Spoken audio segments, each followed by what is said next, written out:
le prophète, alayhi salatu wassalam, il voit là-dedans un signe. Il voit que c'est pas pour rien si sa chamelle, elle s'arrête et elle refuse de repartir. لقد رضي الله عن المؤمنين إذ يبايعونك تحت الشجرة فعلم ما في قلوبهم فأنزل السكينة عليهم وأثابهم فتحا قريبا. Dans les derniers vers, on a vu وَعَقْدُ رَيْحَانَةَ فِي ذِي الْخَامِسَةِ ثُمَّ بَنُوا لِحْيَانَ بَدْءُ السَّادِسَةِ. Le mariage avec Rayhana en cette cinquième et l'expédition chez les Lihyan au début de la sixième. Donc on avait vu la cinquième année, la sixième année. وَبَعْدَهُ اسْتِسْقَاؤُهُ وَذُو قَرَدْ وَصُدَّ عَنْ عُمْرَتِهِ لَمَّا قَصَدْ. Ensuite il demanda la pluie, donc à l'istisqa, et à Dhu Qarad combattit. Et on l'empêcha de faire sa umrah lorsqu'il s'y essaya et on s'était arrêté là. Donc, وَصُدَّ عَنْ عُمْرَتِهِ لَمَّا قَصَدْ. C'est le vers 71. Donc, on est au vers 71. On a vu une partie, on a parlé de lorsqu'il a demandé la pluie et de la bataille, si on veut, ou même si, où il y a eu, où c'est illustré Salamatu ibn al-Akwa'. Donc on a appelé Dhu Qarad la bataille dite de la forêt. Non. Donc c'était le vers 71. Et on est toujours dans le vers 71. Donc la razwa de Dhu Qarad dite de la forêt. Et on avait dit que c'était la première razwa du prophète sallallahu alayhi wa sallam après le pacte d'Al-Hudaybiyah. Que l'auteur va mentionner justement dans le vers 72. Et comme je l'avais dit, oui, certains mentionnent cette bataille avant le pacte d'Al-Hudaybiyah, donc il y a une divergence sur exactement par rapport à cette référence-là, ou à cette limite du pacte d'Al-Hudaybiyah. Parce que le pacte, il a une importance parce que c'est vraiment ce qui va constituer un nouveau point de départ pour le prophète sallallahu alayhi wa sallam. Donc c'est pour ça qu'on le met comme référence. Mais bon, comme vous l'avez vu dans plusieurs vers, on a vu que des fois il disait quelque chose et certains disaient que c'était avant ou après. Mais quoi qu'il en soit, c'est toujours à peu près dans la même période. Donc il dit وَصُدَّ عَنْ عُمْرَتِهِ لَمَّا قَصَدْ, et on l'empêcha de faire sa umrah lorsqu'il s'y essaya. Donc la sixième année également, on est la sixième année de l'hégire, le prophète sallallahu alayhi wa sallam partit pour la Mecque pour faire la umrah. Alors il semblerait que ce soit à partir d'un rêve qu'il avait fait où il s'était vu lui et ses compagnons à la Kaaba et certains d'entre eux se coupaient ou se rasaient les cheveux. Donc il a vu en rêve, le prophète sallallahu alayhi wa sallam, qu'il est parti à la Kaaba. Alors qu'il faut savoir qu'on est la sixième année. La sixième année de quoi? De l'hégire. Donc ils sont partis de la Mecque. Donc ils sont partis, ils ne sont pas revenus, puisqu'ils ont fait l'hégire. Et depuis lors, ils sont aux prises avec l'ennemi. Ils sont toujours en train, il y a eu différentes batailles. Ils sont toujours en guerre et toujours attaqués, mais ils ont établi leur nouvelle base exactement à Médine. Donc ils vivent maintenant à Médine. Et donc le prophète sallallahu alayhi wa sallam va voir en rêve qu'ils sont à la Mecque et ils sont à la Kaaba et ses compagnons ou certains de ses compagnons ont les cheveux coupés ou rasés. Donc ça symbolise la Umrah ou le pèlerinage, un des deux types de pèlerinage, c'est-à-dire petit ou grand pèlerinage. Accompagné d'environ 1000 hommes, voire ils disent 1400 personnes environ, de ses compagnons, il prend la route pour Mecca, pour la Mecque. Le voyage entrepris par le prophète sallallahu alayhi wa sallam donna lieu à une situation très problématique. la Kaaba était à la Mecque, la partie des Quraysh qui s'était jusqu'alors montrée hostile envers l'islam et les musulmans, la Mecque c'était plutôt l'endroit, le siège donc des Quraysh et qui était toujours hostile aux musulmans, à l'islam et aux musulmans. Et les Quraysh étaient toujours la tribu la plus importante et la plus puissante d'Arabie. Par ailleurs, ils étaient les gardiens de la Kaaba. Leur position unique parmi les Arabes émanait en partie de ce rôle qui demandait que personne ne soit empêché sous aucun prétexte de se rendre à la Kaaba pour le pèlerinage ou l'exercice d'un culte. Donc, lorsque quelqu'un il allait faire la Kaaba, elle est détenue, ou elle est en tout cas gérée, et ceux qui ont les clés de la Kaaba, ce sont les Quraysh. Et lorsque quelqu'un a décidé de faire le pèlerinage chez les Arabes, on ne doit pas l'empêcher de faire le pèlerinage.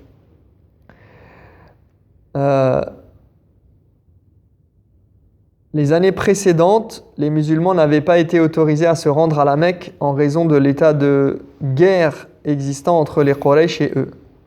Maintenant que le prophète et ses compagnons venaient pour une mission pacifique visant à manifester leur vénération pour la Kaaba, quelle serait l'attitude des Quraysh? D'accord? Ils sont en guerre. Hum fi harb. الحرب بين المسلمين وقريش. الحرب مع قريش. والنبي عليه الصلاة والسلام يقرر أن يذهب إلى مكة لأداء العمرة. وفي عادات العرب حينئذ لا يجوز التعدي على الحرمات وعلى هذه على من يعني يأتي سلميا ولا يريد يعني شيء، لا يريد الإيذاء ولا يريد الحرب ولا شيء. فما موقف قريش؟ Comment Quraysh va réagir comment ils peuvent réagir face à leurs ennemis qui viennent maintenant en leur terre pour faire le pèlerinage, la Umrah. S'ils repoussaient les musulmans, leur attitude serait-elle justifiée aux yeux des autres Arabes? Un tel acte n'entacherait-il pas l'honneur des Quraysh en tant que gardiens de la maison de Dieu? Le prophète sallallahu alayhi wa sallam amena avec lui l'offrande, al-hadi. Sayati bil-hadi. Sab'una naqa, ibil. Il va venir avec 70 chameaux qu'il avait embellis avec les colliers autour du cou à la manière des Arabes de l'époque. Vous savez que les Arabes, quand ils allaient faire une offrande, ils mettaient des colliers autour des bêtes pour signifier que ces bêtes-là sont réservées à l'offrande, à l'hadi, et qu'on va les sacrifier. Et sachant que le sacrifice, comme c'est toujours le cas aujourd'hui au pèlerinage, qu'est-ce qu'on fait de la viande du sacrifice? Exactement, ahsant. On l'offre aux pauvres. Donc, il vient avec al-qala'id autour du cou, d'accord, autour du cou des chameaux. Et c'est quelque chose que les Arabes respectaient énormément et ils ne touchaient jamais à un pèlerin accompagné de son offrande, ni même à l'offrande. Donc ils n'avaient pas, pour eux c'était sacré, ils n'avaient pas le droit d'attaquer le pèlerin, ni le pèlerin, il pourrait s'attaquer à l'offrande. Ah, c'est bien, lui subtiliser c'est bien, là il vient avec 70 chameaux. Les chameaux, il ne faut pas oublier que c'est l'argent, c'est de l'argent. Ça vaut de l'argent. Voilà. C'est selon la catégorie de chameaux et s'ils sont en bonne santé, leur âge, etc. Ça vaut plus ou moins cher et ce sont des biens. Ça a de la valeur, exactement. Mais la valeur plus encore pour la cause. Aussi, en plus.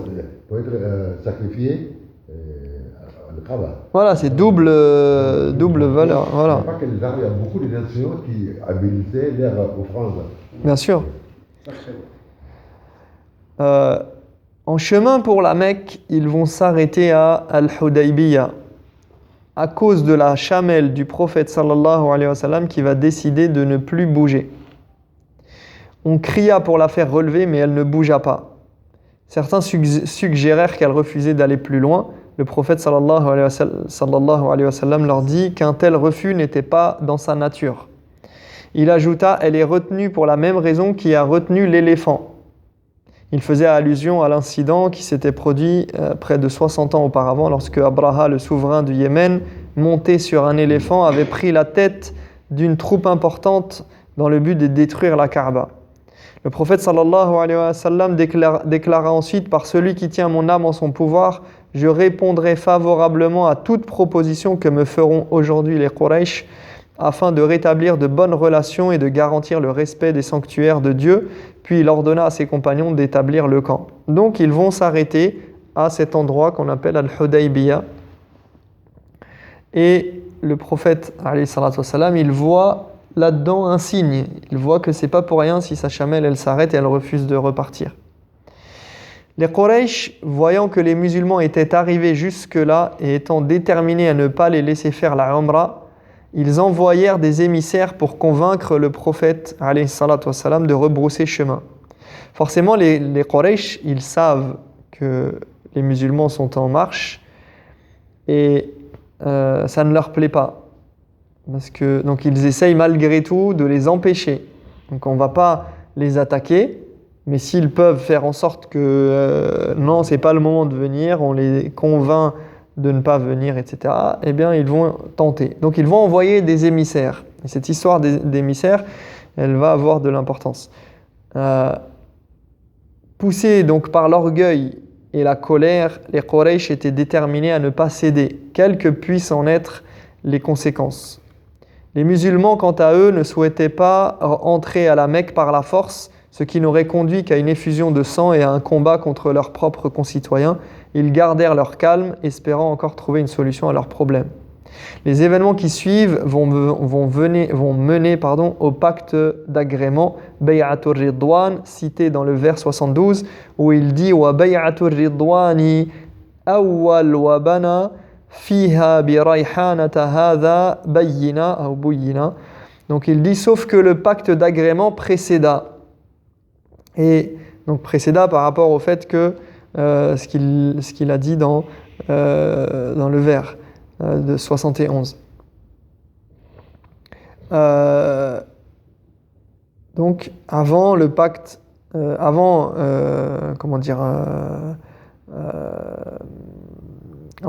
c'est-à-dire le Hudaybiyah, on va avoir avant ce qu'il nous a dit de la Umrah.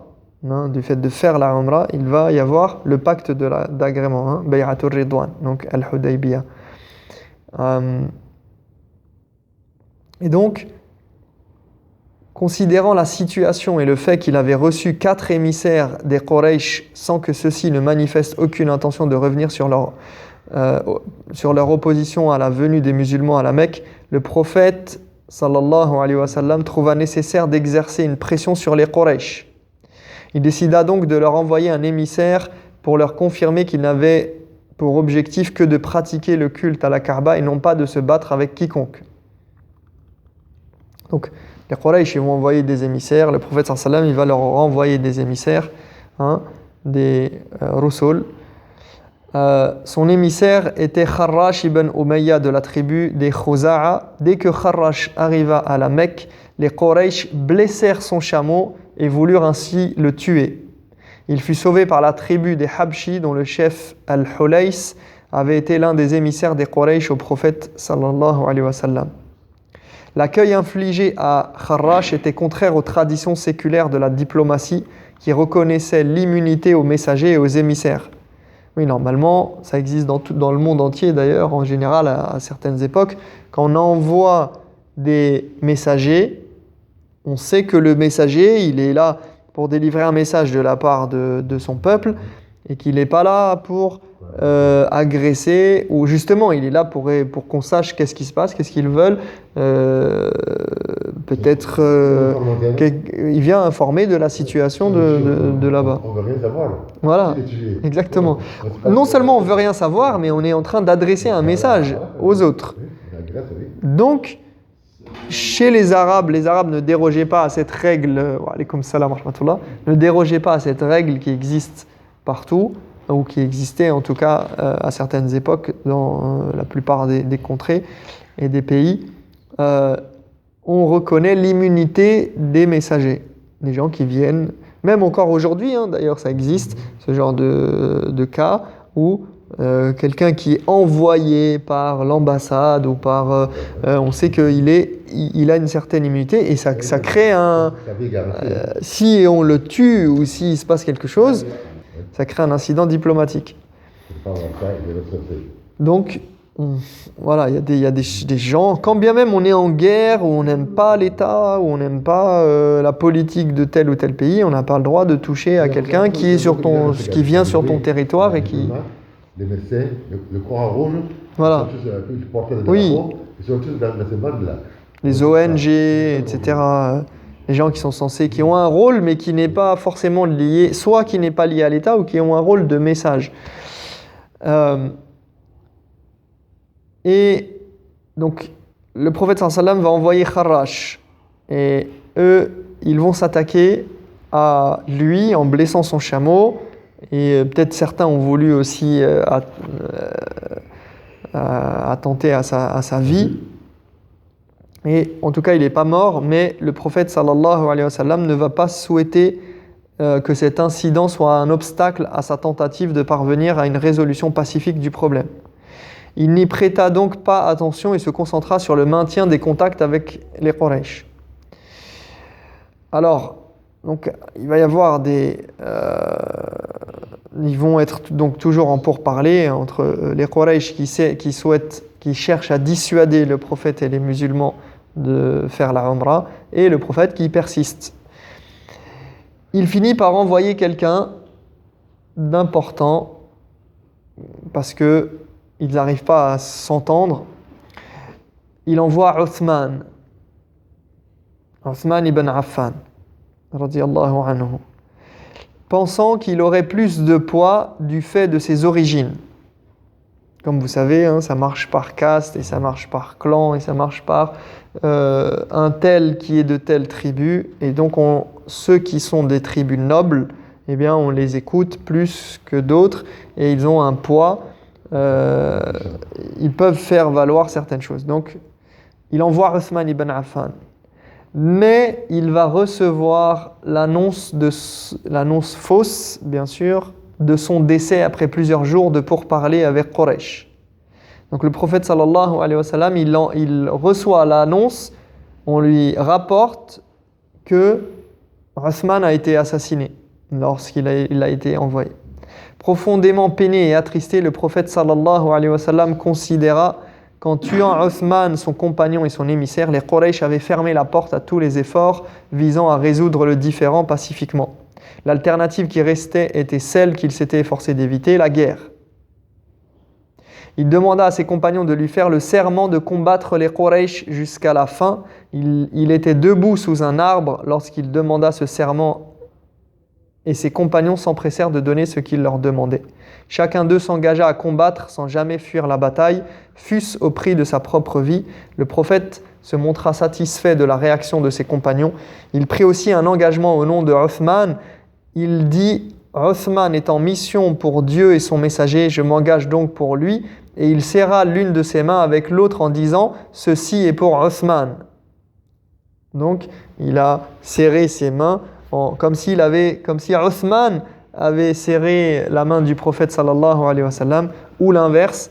Et il dit on est en mission pour Uthman en fait. Vous avez tué Uthman, et c'est là que il va y avoir bay'atu ar-ridwan, la bay'a, donc le pacte, le serment, l'allégeance, le serment d'allégeance. Al-bay'a, c'est le serment d'allégeance pris par les compagnons en disant Ar-Ridwan, donc c'est le serment le pacte de satisfaction, de la satisfaction, Ar-Ridwan.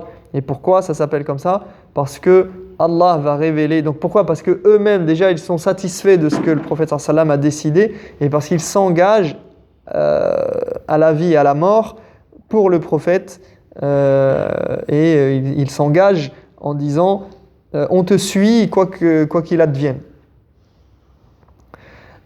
Et donc Allah subhanahu wa ta'ala, il parle de cet événement Bay'atul Ridwan. Le Coran commente ce serment en disant laqad radiyallahu 'anil mu'minin idh yubay'unaka tahta ash-shajarah fa'alima ma fi qulubihim fa'anzala as-sakinata 'alayhim wa athabahum fathan qariba wa maghanima kathiratan ya'khudunaha wa kana Allahu 'azizan hakima.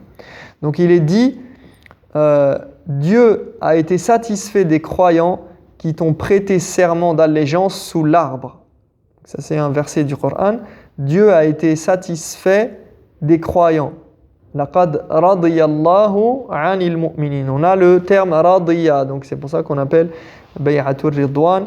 Dieu a été satisfait des croyants qui t'ont prêté serment d'allégeance sous l'arbre. Il savait quels sentiments les animaient. Aussi fit-il naître la quiétude dans leur cœur et leur accorda en récompense une victoire rapide, suivie d'un riche butin qu'ils pourront saisir, car Dieu est puissant et sage. Après la mort de Sayyidina Uthman, non? Justement, mais Sayyidina Uthman, radiyallahu anhu, n'était pas mort. Oui. Il n'était pas mort, puisqu'il a régné après le prophète sallam en tant qu'Amir al-Mu'minin. Donc cet engagement est connu sous le nom de Bay'at al-Ridwan, ou pacte de la satisfaction divine, car le Coran dit clairement que Dieu a été satisfait de ceux qui y ont pris part. De fait, ce serment réchauffa le cœur du prophète sallallahu alayhi wa sallam, car il montrait une fois encore que ses compagnons étaient toujours prêts à consentir tous les sacrifices nécessaires pour la cause de l'islam. Ces compagnons du prophète sallallahu alayhi wa sallam étaient pleinement conscients de la supériorité numérique des Quraysh. En outre, ils n'avaient pas emporté leur équipement militaire lorsqu'ils avaient entrepris ce voyage, n'ayant aucune intention guerrière. Donc, ils n'avaient pas, pour vraiment montrer que ils étaient là, pas en amis, mais en tout cas qu'ils étaient venus pacifiquement et pas pour faire la guerre, ils avaient délaissé la plupart de leurs armes. Ils avaient quelques armes avec eux, mais plus au cas où, on va dire, mais ils n'avaient pas d'équipement au sens où ils n'étaient pas harnachés comme s'ils allaient faire la guerre. Et on le sait, à l'époque, les tribus arabes savent quand quelqu'un il est préparé pour la guerre, on les voit arriver, on le sait. Et donc ils avaient tous les indices montrant qu'ils n'étaient pas prêts à faire la guerre. Et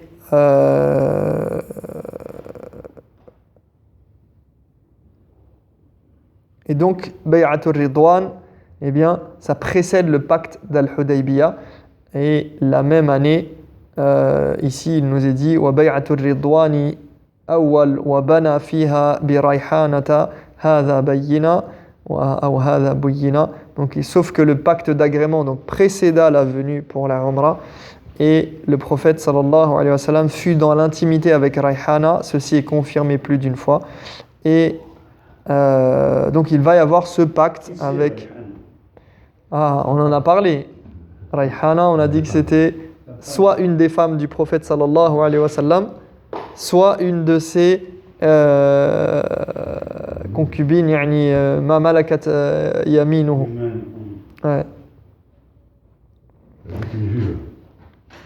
À la base, c'était une juive. Et donc, on a eu le Bay'atul Ridwan et le pacte d'Al-Hudaybiyah qui va se conclure finalement après ces pourparlers. Et quand le prophète sallam il va savoir que finalement Uthman n'est pas mort, eh bien forcément il ne va pas y avoir de guerre.